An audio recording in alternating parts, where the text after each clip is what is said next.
All right, we are live. How are you? Hi, folks. Where do I? Can you hear me?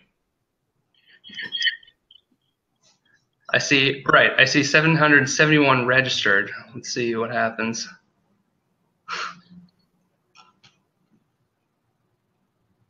All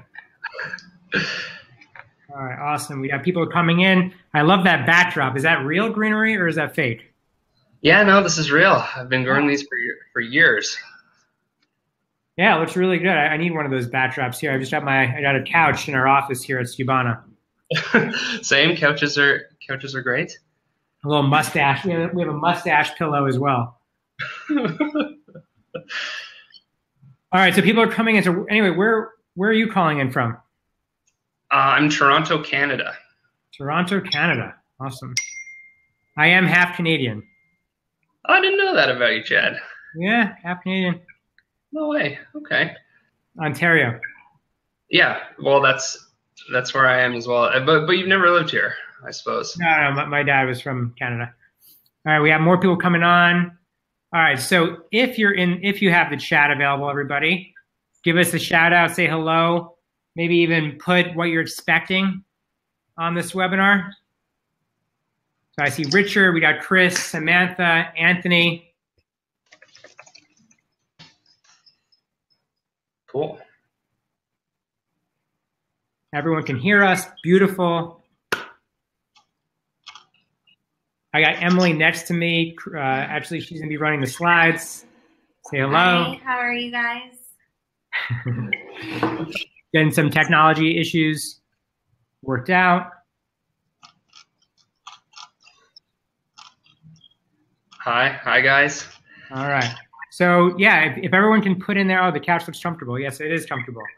It's, I think, where did we get it from? Crate and Barrel, maybe?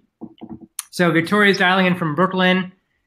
Again, if you can put in the chat what you're expecting from today so we can set expectations properly. If this webinar can go stellar for you and we are providing so much value for everyone joining, what do you want to get out of this webinar? If it's perfect, if it's the perfect webinar for you, tell me what you want out of it. Hashtag so much value. Yeah, because this is really just for you guys. It's a really good time of the year to think about optimizing listings as well. The Christmas rush and holiday shopping rush is just about to start. So if there ever was a time to make those tweaks, it's a very good time, seasonally speaking. Yeah, I was just getting quoted on Internet Retailer magazine, and because we have a lot of people on Skubana using the platform, and they just wanted to know generally how are the numbers looking for Cyber Monday this year versus last year, where the growth is coming from. And sure enough, a lot of the growth we were seeing was off Amazon. So we saw higher growth numbers off Amazon this year than on Amazon. So a lot of that was Shopify driving that growth. So, but anyway, she said, well, if you can give people, like, what should people do now that holidays are here? Like, any suggestions on what people can do before Christmas? Mm-hmm.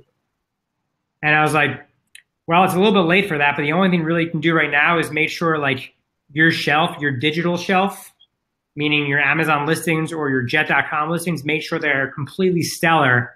That's the only way to win right now. Mm-hmm.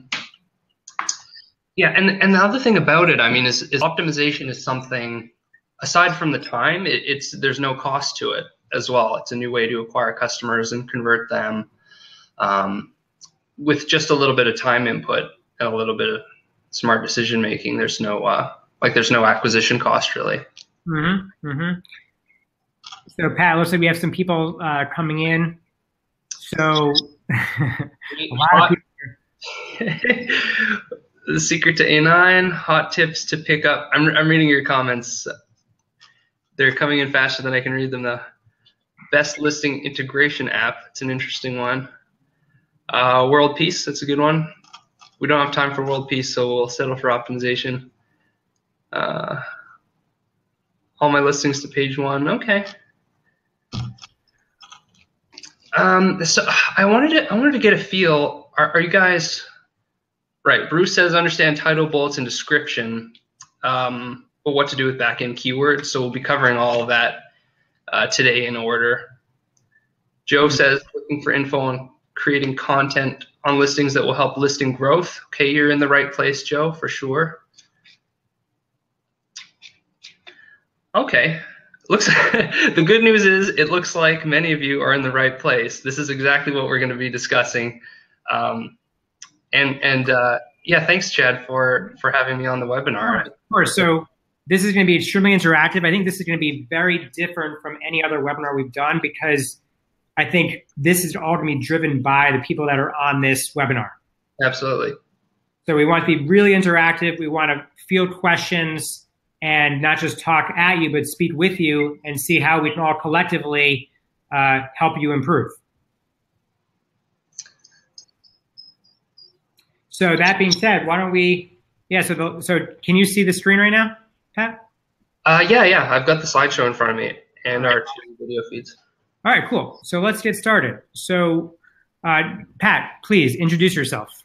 Thanks, Chad. My name's Patrick. I am from Astroid AIM, which is a company that I co-founded about a year ago. And we just do one thing. We specialize in it, which is optimizing the text and photos for Amazon listings. So that's title, bullets, description, backend search terms, and photo content. So we've done well over 600 of these at this point. So that's sort of our basis for the information that I'm going to be giving you today. And yeah, we're going to help you get more traffic and then convert the traffic, which is more money in your pocket.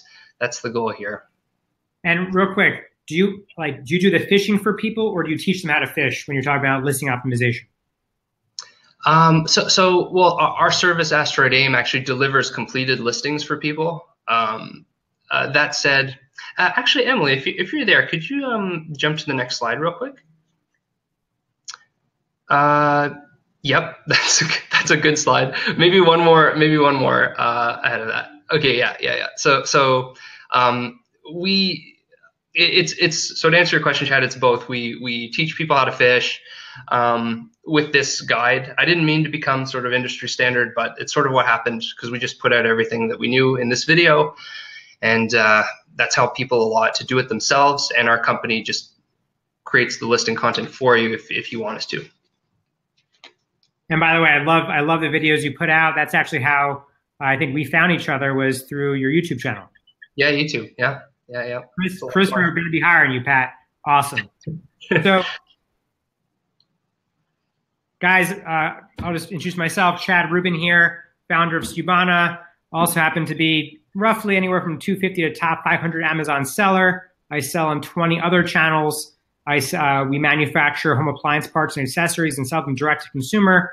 And then out of my problem of managing my business and automating it, we started Skubana, which really manages and automates your entire back-end operation. So for today, Pat and I are really going to be just kicking it here and spitballing about how to get your listings found, how to get them to convert, going through Pat's formula for the perfect title, and then what you need to optimize and monetize your Amazon listings. So again, we want this to be interactive. This is going to be a very, very different webinar than most, where we're going to take you through your own listing. So let's just do it. All right, take it away. Cool. Okay. So yeah, on that note, if you have an Amazon listing, feel free to hop over to Seller Central and open it up now, or multiple listings. And if you're new to the platform or you have a product that's in transit and is landing for the holidays, feel free to take some notes. I mean, what we're going to do basically is just run through every item that you could possibly optimize for an Amazon listing in order, and give you actionable tips on how to make it better.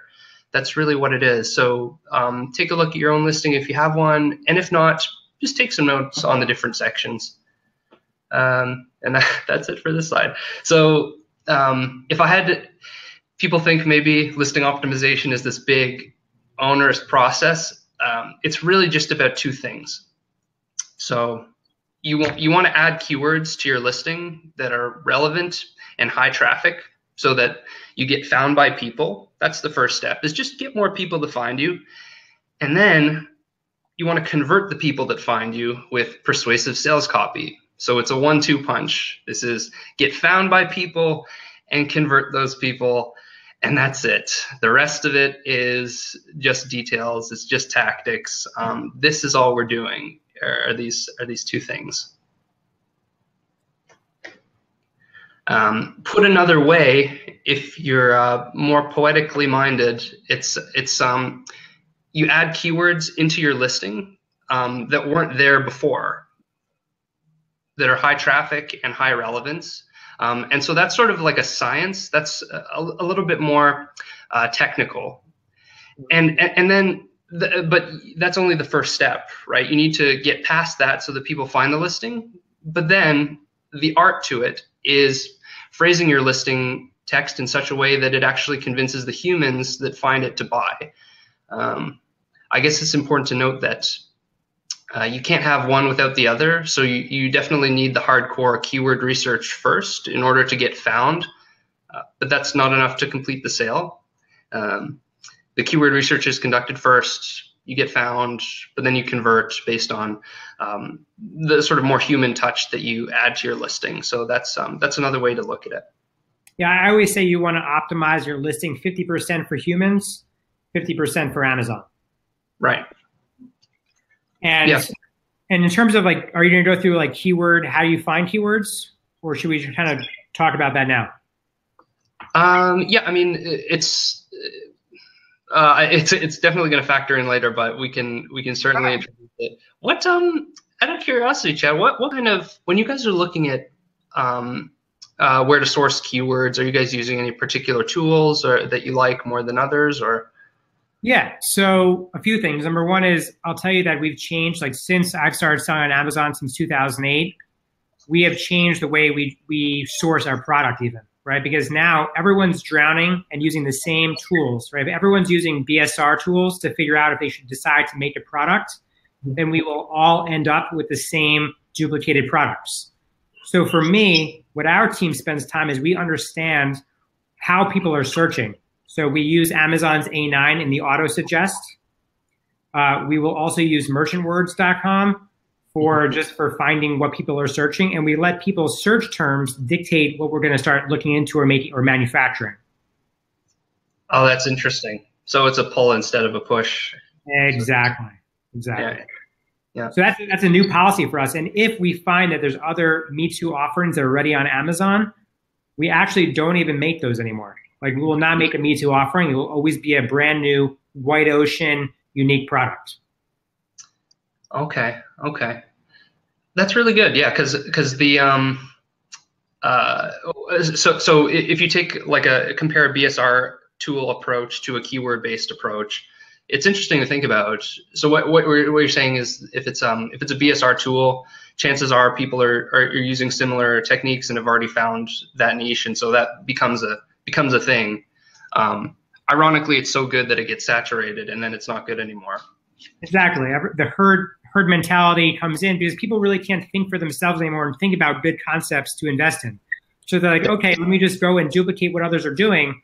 But then if everyone's duplicating that same product, then we all end up with the same product, and then your market share starts withering down until there's nothing. Yeah. Okay. And I know we're digressing off topic here, but that's the whole idea here. BSR. So Ken, it's a BSR, your best-selling rank.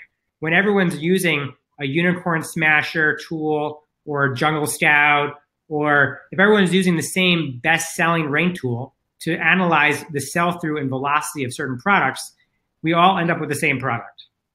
So Valerie writes, well, she's using Scope. Well, Scope is a good keyword tool. I use Merchant Words or Scope. There's many other products that are doing this today. And you can take, all of them actually show different numbers. It's very interesting. Mm-hmm. Yep. All the products show a different number, and you just have to figure out what tool. So like I use Merchant Words for Amazon, but then I use Moz for my keyword research for Google, because a lot of times people are searching on Google differently than they're searching on Amazon. Right. So yeah, let's see here. I'm just going to drop the Merchant Words URL in the chat here because I think it's useful. This is what we use as well.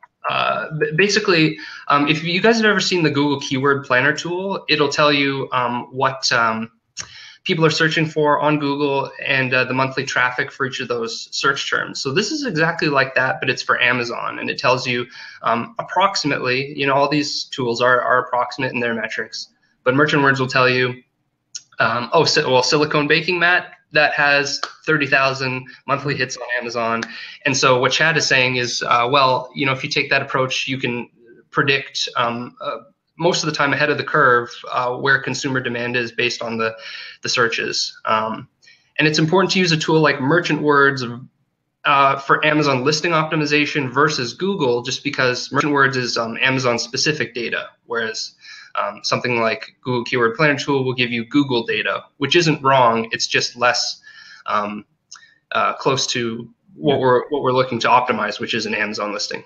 It's less relevant, but I do pull keywords from there. I also pull keywords from the keyword search term report. Yeah. Cool. Yeah. All right. Okay, and someone wrote, is Sonar a good tool? Sonar is a great free tool. You can use that. Again, there's a lot of different ways to skin a cat. I don't like skinny cats, but there's a lot of different ways to approach keyword research in this business. And there's a lot of tools that are available at your disposal to just help you flourish and optimize your listings.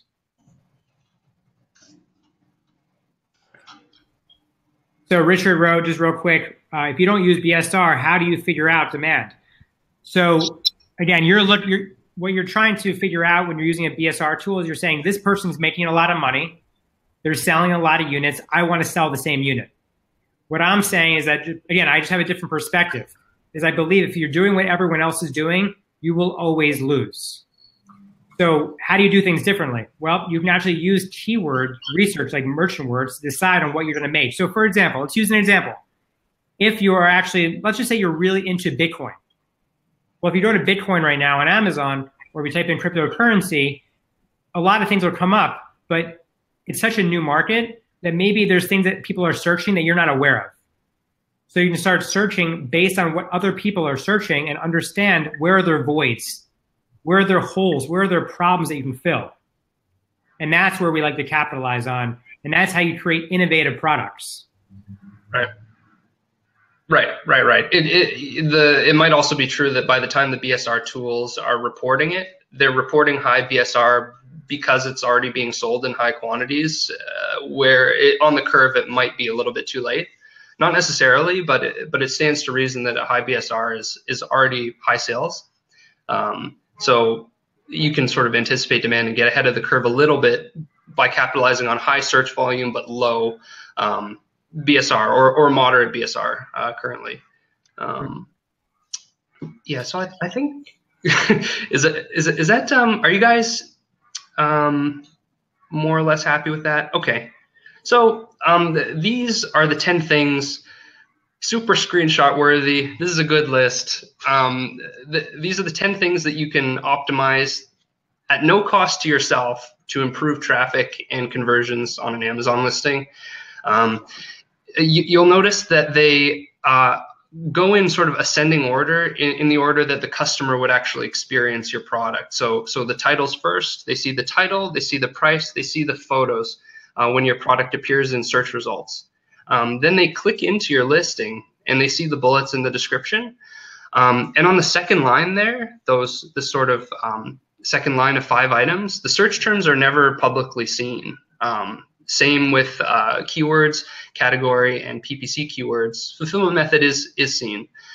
And so basically, we're thinking to riff on each of these items, go through them, and give our thoughts and answer any questions that you guys might have on them. Does that sound okay? Sounds good to me. Okay. All right, there's the link to Scope. Thank you. Thank you, AJ. This is a good chat. This is very good. Okay. Yeah. So here, this is my opinion. Okay. This is my opinion on the title. This is a little bit of a formula, so that you don't need to formulate your titles from scratch. Is the main keyword plus brand name. Then you want to hit 3 keywords with high search volume. then a value prop if you have time. But the most important thing is that you get your main keyword in there, and you might the main keyword is more often than not, if you were to walk into Main Street USA and hold out your product in front of someone and say, "What is this?" and they'll go, that's obviously an iPhone 8 case, or that's a tea kettle. That's probably what your main keyword is. But to be sure, you should probably confirm with something like Merchant Words to make sure that you get the highest traffic and also highest relevance keyword very first thing in your title. And then I was going to say, for also the reason why you'd want to put more things front loaded in your title is that Amazon, especially if you're doing mobile, truncates after, I think, 18 characters. Oh, that's a really good point. You want to get the most characters up front in your title. Extremely important. And what we've also found is that a lot of times, if you look at your product's URL, the URL is driven based on the title. Mm-hmm. Yep. It is. So you put your most important keywords, and then you do a dash or something to separate, a pipe delimiter to separate, so that Amazon knows to pull that for your URL and to add into the URL, because putting those keywords in your URL is also very, very important. Yeah, and definitely, take your time with this as well. This is one of the high leverage activities for listing optimization, is just the title alone. So feel free to. It's a short piece of text, the title, but you can spend some good time on it. So Dennis wrote, Amazon requires brand name to be first place in most categories. Have you seen that, Pat? I don't know about most categories. It does raise a good point, though, that Amazon has formatting rules for specific categories. Like, for example, if you sell bed linens or something like that, you're required to give the size of the mattress, the thread count, what have you. This is a general guideline that I'm giving you here, but definitely check Amazon's style guides for the particular category that you sell in, because it may vary. So that's a good point. Todd wrote, would you use brand name in the title for a brand that is not really well known for most private label sellers? And so I have an opinion on that. I think that you should use your brand name. I like to use the brand name last in most parts of my title, and it's just because I don't like hijackers coming in, because they'll say, oh, there is no brand on this, or the generic listing, or I make the same item. So I want to be very specific that I put my brand in the title. It's also a trademark brand that we actually own as a private label seller. And including your brand name might not make a lot of sense when you're starting out. I totally get it. You might want to take the real estate and use it for more keywords. However, it's more of a long-term play, especially if you're building what will be a distinct line of products in the future, which I think is advisable. Then it's more of a long-term brand presence thing. And Chad's point about IP is really well taken. I didn't think of that, so that's a good point. What else are you guys wondering? My brand is 20 characters. That might be a bit long. Yeah. So here's the thing: is I think that Amazon's, in my future prediction, is Amazon's going to start getting titles to be smaller and smaller. They want sellers to be that more precise with the language that they use to get people to click on their listings. Yeah. And so I just think that's what's going to happen in the future. I think right now there's a character limit of 200 titles, unless you're grandfathered in. I think that they're going to start actually making that tighter over time. Yeah, it makes sense. Because people used to just make the spammiest, longest titles allowable, but and the trend has definitely been towards pruning that a little bit. And what I was saying is mobile. So 18 characters for mobile. Like Amazon wants you to be able to skim listings and know exactly what the product is upon skimming it. Anything else, Pat, here in the chat? I was just going to check mobile actually to get a character count. So we touched on the main keyword first and foremost for sure. I don't think there's any and debate about that. Brand name, check your style guide, and you probably should include it, is our verdict here. And then the rest of the title, you really want to prioritize the Venn diagram. If you picture two overlapping circles as the Venn diagram, you want to picture, high relevance to your product, but also high traffic. So the keywords that would get you the most traffic while being the most relevant to your product. You don't want customers to be in any way misled by a title. You want them to click and get what they were expecting to get, while at the same time having those keywords be very, very high value for you. And then probably the least important thing, and I put this last, is the value prop. If you have any sort of catchy slogan, or say maybe like a 2 to 5 word summary of the core benefit of your product. Like I had like a green juice the other day, and on the bottle it just said "feel better," and I thought that was like a fairly good summary of what you want out of a green juice. So if you have something like that, maybe pop it in at the end, but it's not necessary. We're going for sort of hardcore keywords in the title, if at all possible. The last thing I want to mention is that we actually recently did an analysis that we haven't went live with a company called Get Review Box with Skubana as well. So we both partnered on this analysis. And what we found was that we analyzed the top 3,000 listings on Amazon to find commonalities. And what we found with title was that 50 to 70 characters was really the sweet spot for the top listings on Amazon. 50 to 70 characters that's the sweet spot where you want to be. Oh man!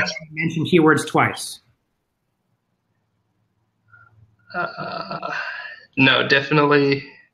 So hold on. I'll pop this link into the chat as well. But Amazon put out an article called "Optimized Listings for Search and Browse," which is basically their overarching guidelines for all listing optimizations, regardless of type. So there's a link right there, guys. Oh, it said I'm replying to Allison, but this is really for everybody. There it is. I didn't mean to single you out, Allison. Yeah, so there's the URL, and check it out, because it really does have good guidelines, such as the answer to your question, which is Amazon doesn't reward redundancy in keywords. So it doesn't, there's no additional benefit to including a keyword twice, say in the title and then again in the bullets. Yeah. Yeah, so here we are. So we're in the price section. Basically, there are 2 recommendations really quick. So remember, if you have your listing open right now, you can actually check this out in real time. But go to the offer section, and then you'll see one field that's your regular price, and then you'll see one field that's the sale price, with a calendar that indicates how long you want to run the sale for. And this, you've probably seen it around, and a lot of the top listings have this. It'll create a price slash when you appear in search results. So it'll say your product was $30, now $25. Creates a little bit of urgency. Gives people a reason to buy now versus, some other time. They might be thinking that it'll raise back to 30 at some point, and they don't know when. So that's one thing. And then in the advertising and promotions section in Seller Central as well, if you hop in there, you'll actually be able to create publicly listed coupon codes, which are different than what you would use for a launch or something like that. But it's and those will publicly list in the body of your listing that says, buy 3, get 10% off, buy 4, get 20% off, etc. So those are 2 sort of immediately applicable tactics that you can use to increase urgency and conversions as relates to price. Also, we just recently got access to the beta, which is coupon clipping on Amazon. Oh, nice. It gives you that little orange button, and you don't have to apply the coupon on the back end. People can automatically use the coupon, but it gives you that extra button on the front end of Amazon, which increases your click-through rate, which is extremely, extremely important. Oh, so it actually appears in search results when you Yes. When you do a search. Oh, okay. And so some products will appear as having coupons and some won't. Yep. Okay. So it gives you that little extra juice. It gives a person incentive if they're searching for your keyword to click on your product versus somebody else's product. Yeah, sounds like a no-brainer. You guys are getting, that's really good. As well as the information that Chad released ahead of public, ahead of public awareness of the study that they're running. So this is some insider stuff here. And I'm taking notes based on what Chad is saying as we go along as well. So yeah, but do you have anything else that comes to mind for price, Chad? Or that was all I had. The only other thing that I would say that's important is, first of all, by the way, if you actually launch a coupon and you raise your pricing, Amazon will suppress your listing. Yes, they are that smart. So a lot of people have been contacting me saying, Chad, my listing, my coupon is suppressed, and I'm like, did you raise your price? Yeah, I did. Because Amazon takes 60 cents for everybody that clicks the coupon. So people are saying, okay, I'm going to do $1 coupon, and they take 60 cents, so we're going to raise the price $1.60. That would make sense, but Amazon's completely onto that. The other thing I want to talk about with price very, very quickly is the fact of something called perceived value. So we always thought for the past, I don't know, couple years, that the lowest price always wins the war. And it's not actually correct, because what we've started doing is we're starting to raise our pricing. We do have products that people have copied, right? There's always going to be the followers that copy our product. They come in and they really create a lower price. And a lot of clients say, you know what? You get what you pay for. So we've moved a lot more up market, and it's interesting to experiment with your pricing.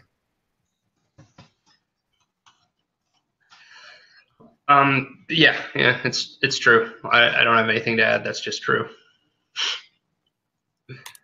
All right, cool. Should we move on? Yeah, good to go.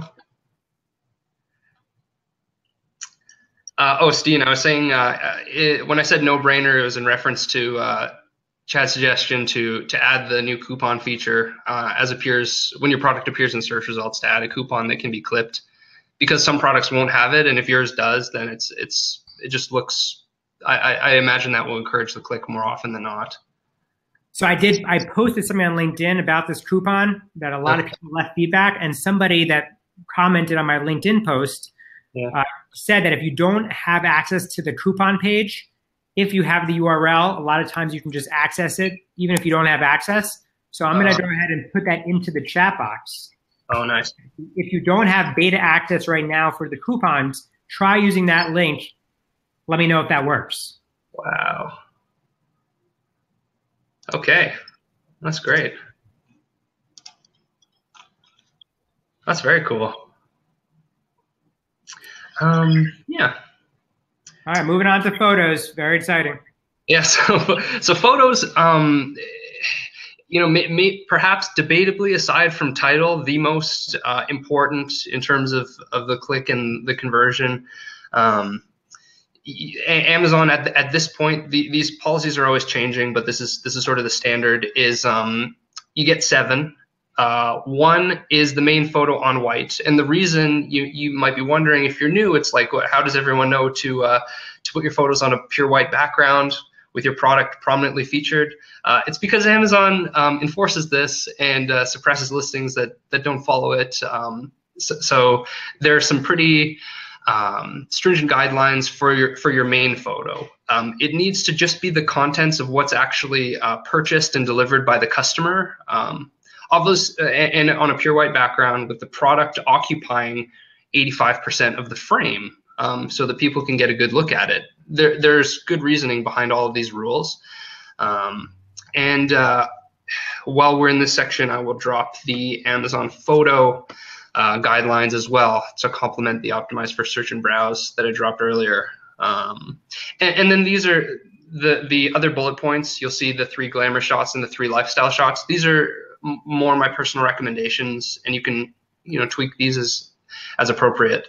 But I would include you have the main photo, and then you have 3 other photos that are product detail. So it might show off the curves and contours of the product, and then 3 more that show the product in use. And and these are for conversion purposes, right? You want the buyer to imagine, sort of project themselves into the human body that's inside your photo, project themselves into the user experience ahead of purchase, so that they can imagine the benefits for themselves. People have a habit of projecting themselves into photos when they see photos of other people. So that's just, plain and simple. Listings with models tend to convert better than listings that just show the product, because the benefits are more heavily implied or demonstrated. Yeah. So that's that. I'm gonna find that link. Here's a listing that I like, and I pick on Anchor all the time because they are the largest private label seller on Amazon. They're a brand. I believe now across Amazon and off Amazon that Anchor is about $1 billion in revenue. So I like to look at how they're doing things and learn from people that are just fantastic.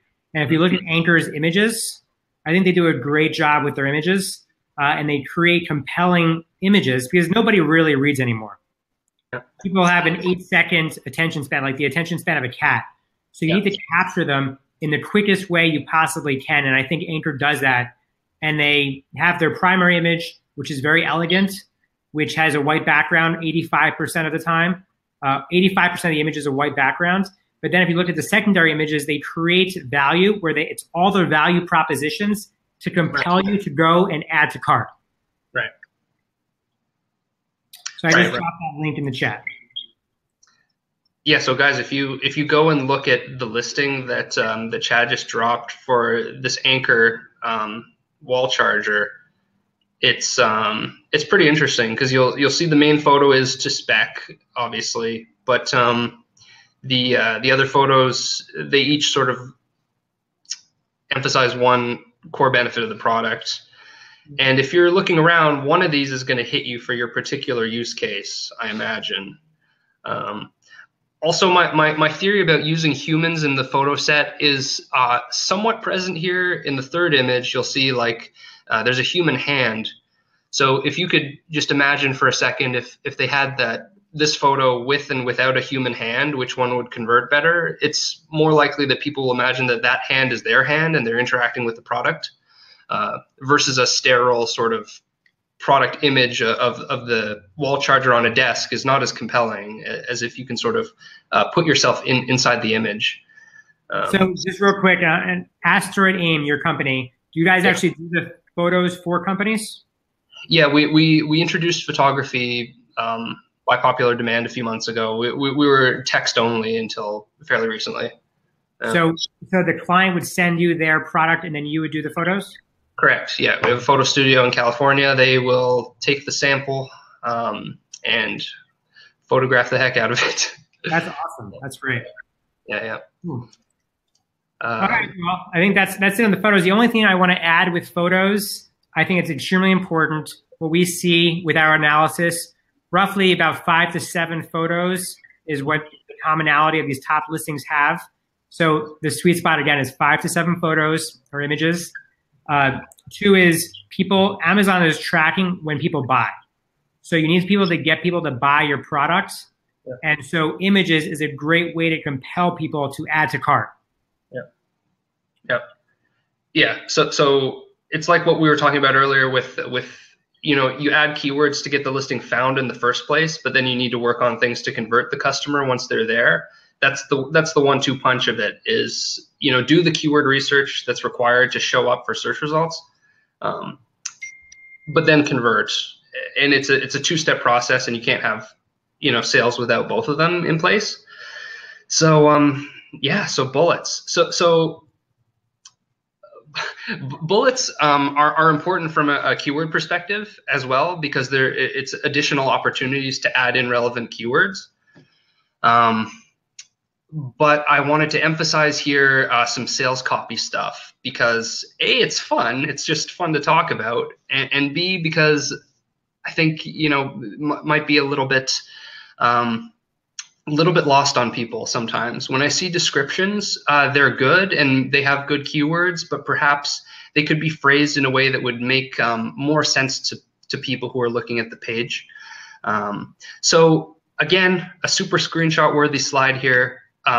This is called the Life Force 8. These are the 8 things that people actually care about. They don't care about product features. They don't care that the Anchor wall charger has 4 ports. It's more about what the 4 ports enable. Maybe it's a more harmonious time for the entire family because 4 ports means 1 for every member of the family instead of just you. No one gets left behind. So it's a true, it's a family charger. It's not just it's the 4 ports, but extrapolate one step further and think about what the feature has to do with a core human biological need, right? And these, based on research, are the 8 things that people actually care about. So to illustrate, this is more fun with an example. I think if we could jump one slide ahead, and sure. We'll see. By the way, did you come up with this 8, or is this a known thing? Oh no, this is a thing. This is not my thing. This is a thing. Life Force 8. Let me just drop an article here.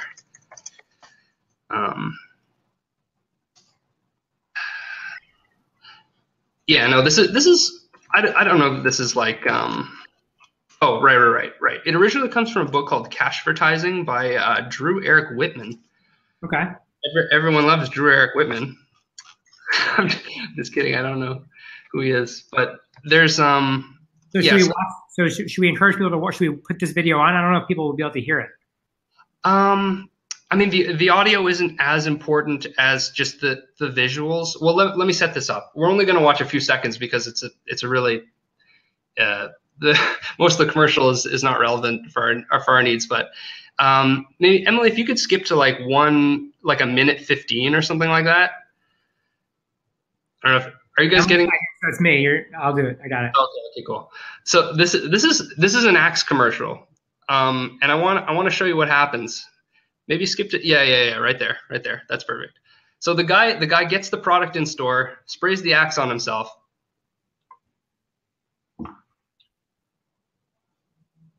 and there you go. Basically, what they've managed to do, or what they're trying to do, is at least tie something with no inherent value at all, which is a scented water. Essentially, they're tying scented water to sexual companionship in such a way that they're just visually making the connection in a blatantly obvious way. So, I mean, you can do the same thing with your Amazon listing. Maybe your Anchor charger, it's fine to list the features, but if it's about family, or it's about getting more done and being a successful person by having access to complete charge on all your devices at all times. Maybe it's about and so the Life Force 8 are those 8 things that you can tie your features to make your bullets and your description more persuasive. It does take some thought, but I think it's definitely worth considering and pushing your benefits a little bit further, just so that they're more persuasive to people. And I just want to piggyback and say that a lot of times, if you're on the inside of a product, looking outside is very difficult. So it helps to bring in outside perspective. Right. Most of innovation happens outside of industry. And so maybe asking other people what they can achieve or what they'd want to achieve having a 4-port helps give you insight in terms of how you should get to that Life Force 8 that you're referring to. Yeah. And then you got to have the explosion at the end. Yeah. So I think yeah. So Axe is they just blatantly use this because scented water doesn't have any inherent value, but the perfume industry, body spray has done a good job with that pairing. I should also add a couple cool sort of psychological tricks to add to your copy. The word "because" turns out to be very persuasive and increase conversions because people are looking for a reason, and they'll sort of assume that there's a logical reason after the word "because," even if there isn't one. So in a study they ran, you could skip the line more often if you said, in one case, if you said, "Can I use the Xerox machine? I need to make copies." People will let you buy maybe 30% of the time. If you said, "Can I use the Xerox machine because I need to make copies?" People will let you buy, a full 5 to 10% more often. translates to more money in your pocket by stringing sentences together with because. Yeah, if you can work that into your copy where it makes sense. Also, if you double or even triple in some cases the instance of the word you and your, that also helps increase conversions, because similarly to putting a human model in your photo, people will supplant themselves into the listing experience. It'll allow them to imagine themselves using their product. So like you'll see all the times like, are you tired of wasting time charging all your devices separately?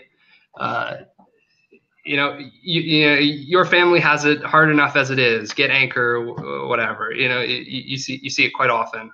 So that's another thing to note.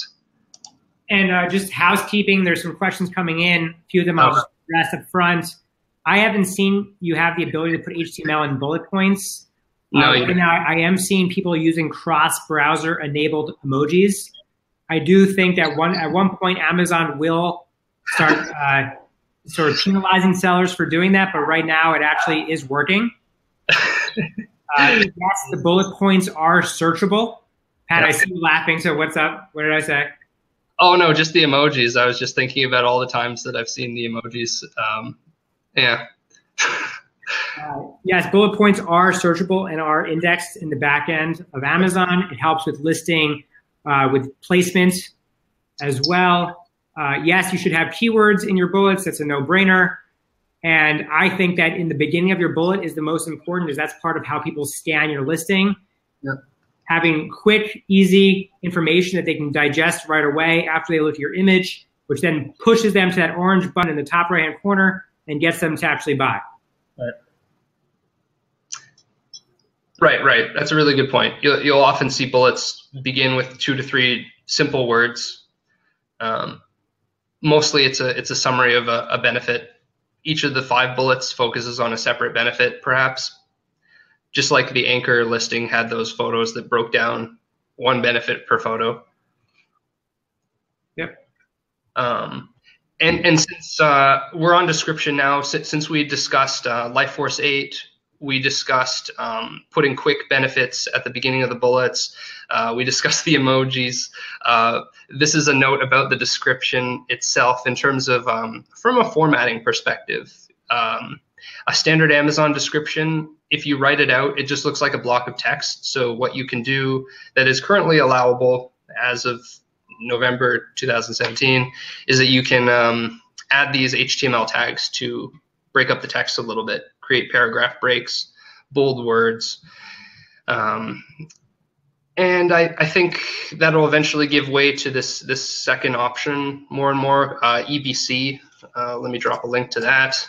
EBC stands for Enhanced Brand Content, where if you have successfully gone through the Amazon brand registry process, you are allowed to make this kind of description, which looks really cool and allows you to add images and better formatted text to the description of your listing. So I imagine it improves conversions. So if you can register your brand and do EBC, I suggest that you do that. Yeah, so I always note that once your brand registered and you put in enhanced brand content on your listings, it's hard to ever remove them. Oh. There has been chatter online about some people saying that they saw their sessions, meaning the amount of visitors that came to their listing, decrease using enhanced brand content. Yeah. I'm not completely sold on it. I think it's a fantastic tool to walk people through the buyer journey, but I haven't. And we did experience some of our sessions decreasing because of enhanced. So we've been on hold right now. We're on the fence. Yeah. I don't know if have you seen that, Pat? It's funny, in my video from like almost a year ago now on optimization, I noted the same thing, that people were experiencing a drop in traffic. When we write EBC content at Astroid AIM, people don't normally report it, like a drop in traffic, but I think that's still a very real thing, and definitely people should be cautious. But to be honest, I don't have a definitive answer. Like I don't know if traffic obviously doesn't go to zero, but I haven't heard in the opposite direction. It's like, oh. Well, the one thing, and I'll give this away at the end of this webinar. I would suggest everyone take a look at the fundamentals of their business in the back end. So if you go to business reports, Seller Central reports, business reports by parent item, Amazon lists your sessions that you're getting, the amount of people that are coming. And if you go back over periods of time, I usually do 1 month periods, and I see as we make changes, what's happening on an aggregate to our sessions and also analyzing our conversion rate. So I'll give away our conversion rate template at the end of this webinar so people can have access to it and download it. Sweet. That's really good. Yeah. Now, Dennis wrote, I've tried to add a check emoji symbol to my listings, and Amazon said, no, you can't. So I haven't seen that yet. Pat, have you seen that? Maybe let's not add emojis because it's a temporary thing at best. Anyways, yeah. I don't know how much it even improves conversions to begin with. Mm-hmm. It's probably just one of those things that Amazon will patch eventually. It just hasn't been patched entirely yet. Dennis, if you're seeing that, then it's likely that you've found the beginning of something, which is that they've seen it. Because I don't know, it just makes listings look a little bit spammy. It cheapens it a little bit. In my experience, it just looks, yeah. So it's a good question though, Dennis. How about Kenny's question? Did you see that one come in? Can you speak to best practices in terms of ranking with the new A9 algorithm? I mean, the algorithm's updating all the time. Is there a particular change that I don't know about or something? Well, people were sort of gaming the Amazon system where they were gaming interactivity on their listings and doing like ads for wish lists. Oh. And so Amazon made a change on that. I think that was back in April or May. And so, first of all, by the way, I just want to say that like it's very important to keep, especially if you're trying to build a sustainable business, you got to keep your nose clean. So for all the people that are trying to game Amazon's system, if you actually put that much time into building like a really, really good listing, you'll have done it and doing it in a very white hat way. Yeah. In terms of best practices, in my opinion, and this is more than just opinion, Amazon really cares about buyer intent and getting people to convert. And I talk about this often on my webinars. Essentially, Amazon really only makes money. Yeah, they make money when you do sponsored ads. They make money when you do FBA. Right? They make money when you do a feedback, when you do the feedback service with them. They make the most amount of money is when people buy. They take 15% for home and garden, 8% for electronics. So bet your bippy that Amazon really cares if you actually go and make a purchase on your product, and they will reward you for that. So you need people to go and find your keyword on Amazon and buy on that keyword. Yep. And I think it probably also bears repeating that if your entire business model is predicated on an algorithm hack or anything that's temporary, it may work for a while, but the hack will be patched if it is a hack by definition. So it's probably better to build a distinctive brand that customers grow to trust and keep coming back again and again based on product quality and a good optimized listing. Like that's really, it's a boring answer, but it's really, what happens over time. Bulk of revenue should be from lifetime value customers with repeat purchases because you've done a good job and the product is good. Like, I mean, that's, yeah. Cool. So again, it goes for me, my answer, Kenny, again, I know you're asking about white hat. It comes down to people looking up your keyword and buying on that keyword. I did a great video and I can send it to you. Actually, I can probably put it here. Give me 1 second. This is a good one. So this link I'm about to drop will take you to the moment where I had a webinar with Amazon, and I essentially asked him the $1,000,000 question. This will take you directly in the video of where he speaks about Amazon's algorithm and what they care about. So watch that afterwards. I think it'll be enjoyable for everybody. If you're looking to expand internationally, you should really start that from the very beginning. Cool. Nice. Very nice. Okay, Samantha, you asked, in the back end, Amazon gives 5 lines per section for the search terms. Do you fill in 1 long tail keyword per line? Okay, so your question is very well timed because we are in the search term section right now. We're going to get into it, but I guess to answer it, the search terms, from what I've seen from clients, is actually changing right now as we speak. So the search terms, in the old style, Amazon gave 5 lines for search terms, and you could fill them pretty much to the brim. On some rollouts, on some editions of Seller Central, it's now being reduced to just 1 line of quality search terms with a character cap. And I think that's probably where things are going. So in future, you'll probably just have 1 line of search terms that are good quality search terms, and that's it. They're probably going to get rid of the 5-line thing. I haven't seen it gone across the board because they roll these things out progressively. So, yeah, that's my sort of prediction. So we can check back in a year and see if I'm right. But the this pyramid photo explains what you should put in your search terms. So at the top of the pyramid is meant to be your most important keywords, which should have gone at the very beginning of your title. So if they're not there, put them there. Highest relevance, highest volume of monthly searches based on something like merchant words. So that's at the top of the pyramid. The next best keywords go in the rest of your title. Progressively then, the next best keywords that you haven't used yet go in your bullets and description. And then the next best keywords that you haven't used yet go in your search terms.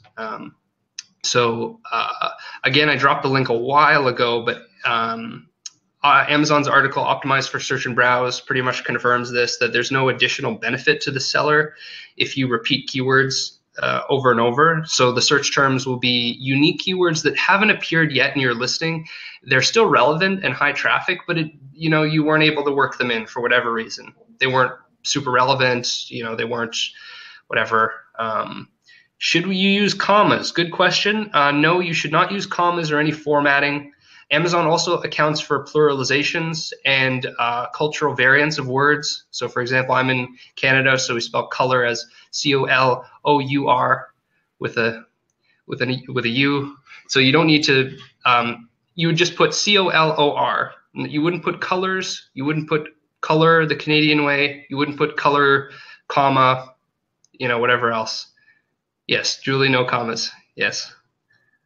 One of the other things I want to point out is Amazon prevents you from actually using other competitor brands on your back-end search terms. You will get your listing suppressed. So what you want to do is you want to use PPC for that. Use Amazon sponsored ads and advertise heavily against your competitor keywords on Amazon's platform itself. Right. That's a very good point. Okay, so let me see. Chris says Sue has a good question. So for Sue's question is, for backend keywords, the long tails have to be in order, or can they be mixed up as all keywords are there, therefore not repeating keywords in there? Can just be in any order? Right. Okay.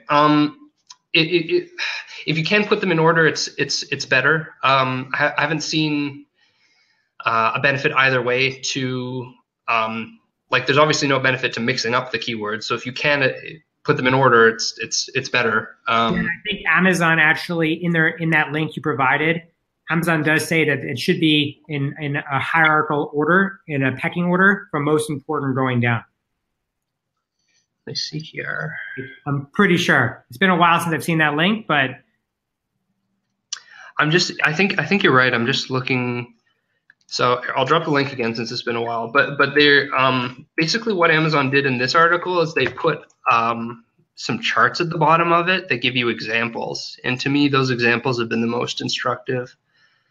So up there at the, it gives you examples of unacceptable keywords and then a reason for why they're unacceptable. So like, as Chad said, it's, other brand names.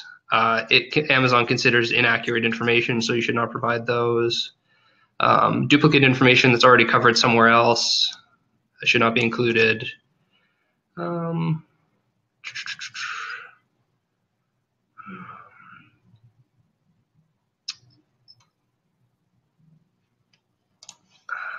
Yeah, Sue's question.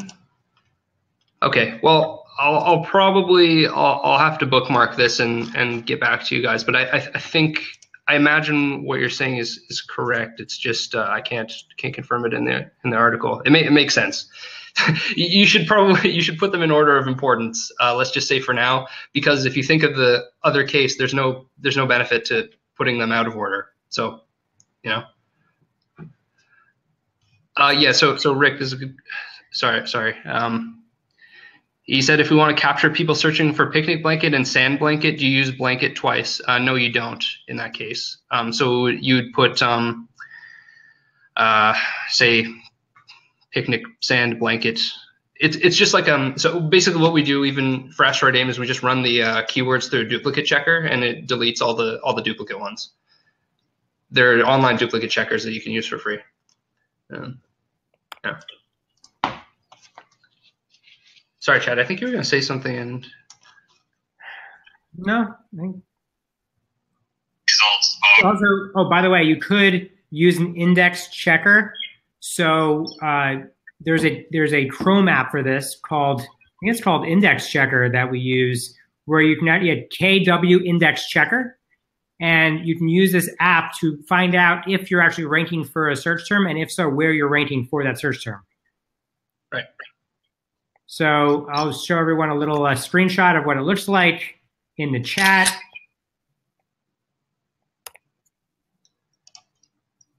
That's also extremely helpful, and it's a free app. So nothing to benefit from sharing these tools with everybody. For us, it's just adding as much value as possible. Yeah, it's just stuff that we use. It's good stuff.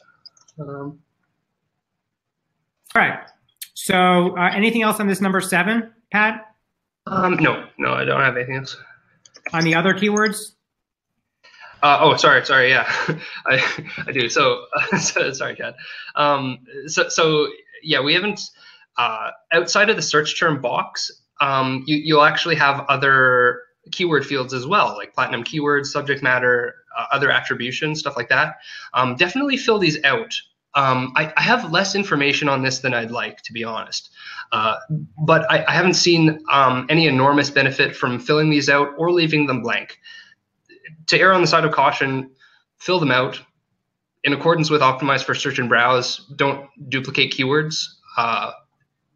Fill them out. Fill them out if you'd like, and that's that.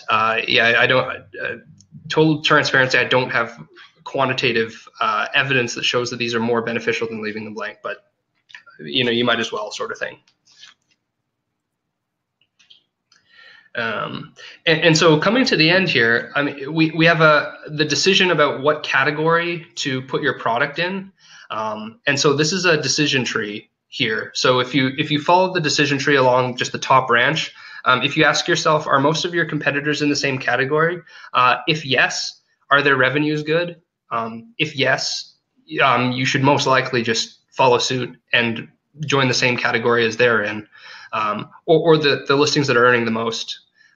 If the revenues are good, I mean, if the revenues are not good, then what are you doing in the market? Or maybe you're there early on the curve, and you should do your own thing at that point.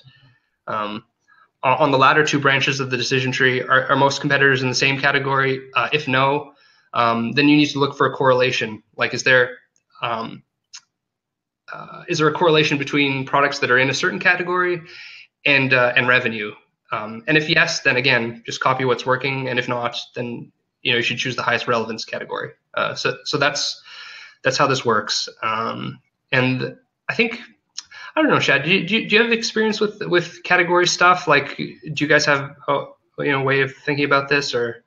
We do. So typically, you can actually, in the backend of Seller Central, if you're uploading your own flat file, you can actually get more specific on what browse node you want to be in. Certainly, we just search vacuum filter and we pick the right browsing node for that. We do have some people that we've seen, and I don't recommend this. I'm just telling you what I've seen, is that somebody may be selling a probiotic, and probiotics is very, very competitive. So they actually put themselves into a special category like charcoal, I don't know, charcoal filter or something. And it gives them higher placement because they get like a best-selling badge, like a less competitive category. I do not recommend that, and you will get suspended for that. So I just suggest you can go and find a browse node that you like.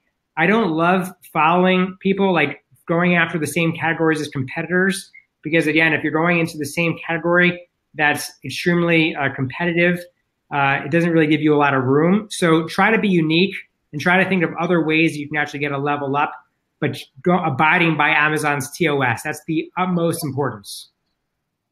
Right. And so again, I always wondered this. I don't know the answer. Do certain categories have more revenue because there are customers who have sort of clicked in and are searching within those categories for something specific, or do you know what I mean? I don't know if I get the question. Like if do you? So if you choose to be inside a certain node for a vacuum filter, is it because you know that there are customers who are searching sort of through organic search results in that particular node already, like there's traffic in the node? Or if you're building your listing on Seller Central and you type in the category or what you're selling, Amazon will essentially identify what node you should be in. Right. Yeah, they'll just give it to you. Choose like top 7 or whatever the list that they give you. Yeah. If you are uploading a flat file of your listing, you actually can choose what node you want to be in. And there's like a search category browse on Seller Central that allows you to figure out what number node you'd want to be in. Right, so more control by a flat file. Yeah, so let me see if I can catalog, add your products. So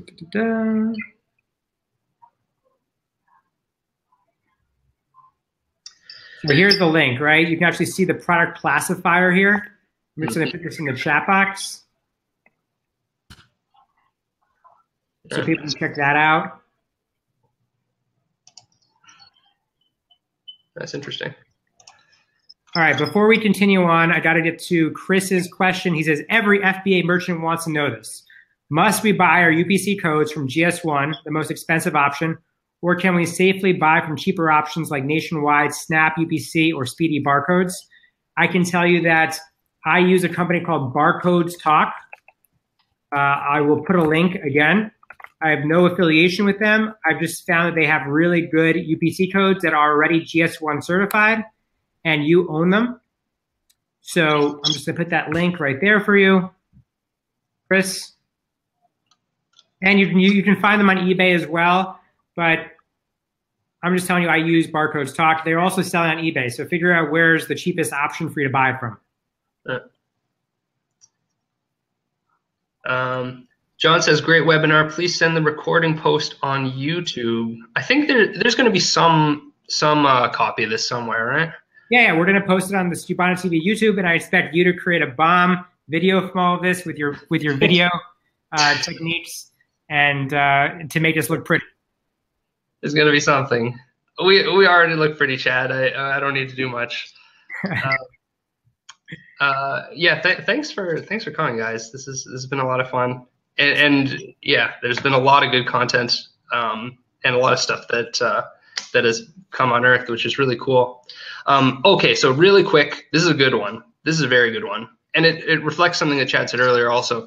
On PPC keywords, what a cool little piece of advice here is that once you start running PPC ads, you'll get a sense of what keywords are generating sales and have good advertising cost of sale, the ACOS. And then you can actually work those listings back into, or use those keywords and add them back into your listing.